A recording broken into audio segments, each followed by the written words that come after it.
पिछले दिनों लगातार हुई बारिश के बाद अब डेंगू के मामलों में उछाल देखने के लिए मिल रहा है। दिल्ली सरकार अलर्ट पर है। जितने भी सरकारी अस्पताल हैं उन्हें कहा गया है कि बेड को आरक्षित किया जाए। इस वक्त हम दिल्ली के सबसे बड़े सरकारी अस्पताल लोकनायक जयप्रकाश अस्पताल के भीतर मौजूद हैं। फीवर वार्ड हम आपको दिखाना चाहेंगे। देखिए, इस तरह से बेड्स को आरक्षित किया जा रहा है। अब दिल्ली में ये भी कहा जा रहा है कि जो कोरोना के मामले हैं वो बेहद ही कम दर्ज हो रहे हैं। 1% से कम मामले दर्ज हो रहे हैं दिल्ली में, और ऐसी स्थिति में जो तैयारियां कोरोना के लिहाज से की गई थी अब उन्हें तब्दील किया जाएगा डेंगू से लड़ने के लिए। डेंगू के मामले जो हैं वो पिछले एक हफ्ते में तेजी पकड़ रहे हैं, और ऐसी स्थिति में क्या कुछ तैयारियां हैं सरकारी अस्पताल के भीतर ये हम आपको दिखाएंगे। यहाँ पर आप देखिए, ये जो बेड्स हैं, मशीनें हैं, इन सबको एक बार चेक कर लिया गया है और तैयारी कर ली गई है। और साथ ही साथ जो लोकनायक जयप्रकाश अस्पताल के मेडिकल डायरेक्टर हैं डॉक्टर सुरेश कुमार, उनसे हम बातचीत कर लेते हैं। सर, ये जानना चाहेंगे, बेड्स आपने आरक्षित कर दिए हैं, पिछले एक हफ्ते में क्या हाल है डेंगू का, क्या मामले बढ़ रहे हैं? निश्चित रूप से केसेस आर इंक्रीजिंग। डेंगू के अभी हमारे पास 13 पेशेंट है, 13 जिसमें 11 अडल्ट हैं और 2 बच्चे हैं। इसमें से 3 पेशेंट थोड़े क्रिटिकल हैं जिनको प्लेटलेट ट्रांसफ्यूजन की आवश्यकता हुई, और ज़्यादातर पेशेंट बाकी के स्टेबल हैं। अभी ओपीडी में भी हमारे पास जो फीवर के केसेस हैं वो बढ़ रहे हैं। अराउंड 100 पेशेंट्स पर डे हमारे पास आ रहे हैं जो फीवर के हैं, जिसमें डेंगू है, मलेरिया है, चिकनगुनिया है और अदर कॉजेज जो फीवर के होते हैं, जो फीवर को लेके आते हैं। तो ये हमने एक अलग से डेडिकेटेड फीवर वार्ड बनाया है। ये आपने कितने बेड्स आपने तैयार किए? बेड हैं उधर, हमारे क्यूबिकल्स हैं काफ़ी, तो उसमें टोटल 40 बेड्स, 40 बेड अभी हमने ये ओपन किए हैं। दिल्ली सरकार का जैसे आदेश आया हमारे पास, और अभी हम जैसे आवश्यकता होगी तो हम इनका जो संख्या है वो बढ़ा देंगे।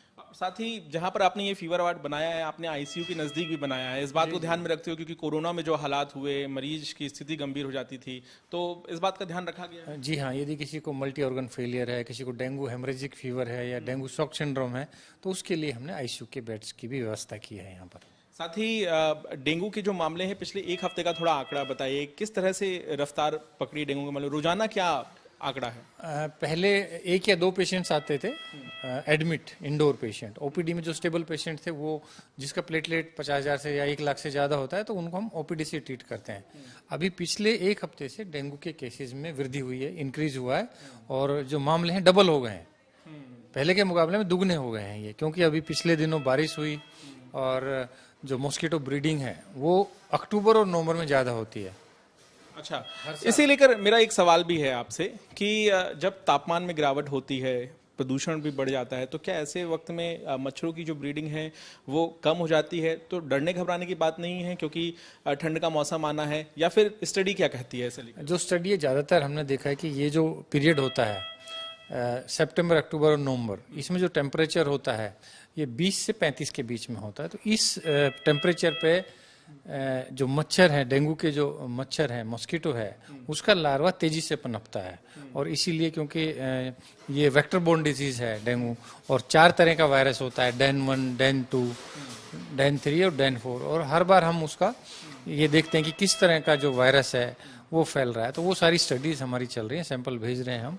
पर अभी पिछले एक हफ्ते से केसेस जो है निश्चित रूप से बढ़े हैं। स्टडी और क्या कहती है सर, किस किस आधार पे आप स्टडी कर रहे हैं, अगर लोग जानना चाहें? हम ये स्टडी करते हैं कि प्रेजेंटेशन क्या है, मरीजों का जो जब सिम्टम्स लेके आते हैं कि वो हेमरेजिक है या किस तरह का कॉम्प्लिकेशन लेके आते हैं पेशेंट्स। हमने देखा कि ज़्यादातर जो पेशेंट्स हैं उनको हॉस्पिटलाइजेशन की आवश्यकता नहीं होती।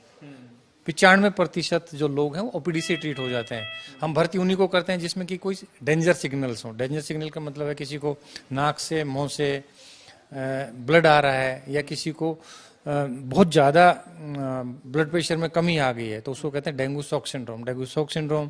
डेंगू हेमरेजिक फीवर, या जैसे बच्चों में हमने देखा गया कि बच्चों में यदि बहुत ज़्यादा उल्टी है, पेट में दर्द है, पेट में पानी आ गया है, तो उसको हम बहुत सीवियर कैटेगरी में रखते हैं। और कुछ पेशेंट्स को जिनका डेंगू की वजह से प्लेटलेट की संख्या 20,000 से कम होती है, तो उसको तुरंत हम प्लेटलेट ट्रांसफ्यूज करते हैं। साथ ही हम यहाँ पर दिखा भी पा रहे हैं आपको, ये देखिए बेड्स यहाँ पे तैयार किए गए हैं हॉस्पिटल स्टाफ की तरफ से। ये मशीनें आप देख रहे हैं, यहाँ पर तमाम मरीजों को भर्ती किया जाएगा। ऐसे मरीज जो सीरियस हैं, और अहम बात ये भी है कि जो आईसीयू वार्ड है वो इसके ठीक नीचे मौजूद है। अगर तबीयत ज़्यादा खराब होती तो वहाँ तुरंत भर्ती किया जाए। आखिरी सवाल सर मेरा आपसे ये है कि आने वाले दिनों में किस तरह से डेंगू के हालात रह सकते हैं, आकलन क्या है और कैसे इससे बचा जाए, आम लोगों को क्या कहेंगे आप? क्योंकि काफ़ी सारा क्लाइमेट चेंज हो रहा है। आपने देखा होगा कि पिछले कई वर्षों में सबसे ज़्यादा जो बारिश हुई अक्टूबर में हुई है। कई डेकेड्स के बाद ऐसा हुआ है कि दिवाली से पहले इस तरह का जो बारिश हुआ है, उसकी वजह से जब भी वाटर स्टेग्नेशन होता है तो उसमें मॉस्किटो ब्रीडिंग ज़्यादा होती है। तो हम समझते हैं कि कुछ संख्या निश्चित रूप से डेंगू के केसेस की बढ़ेगी। जाहिर है अब आपको दिखा रहे हैं ये ग्राउंड रिपोर्ट, जहां पर तैयारियों का जायजा लेने के लिए पहुंचे हैं मेडिकल डायरेक्टर।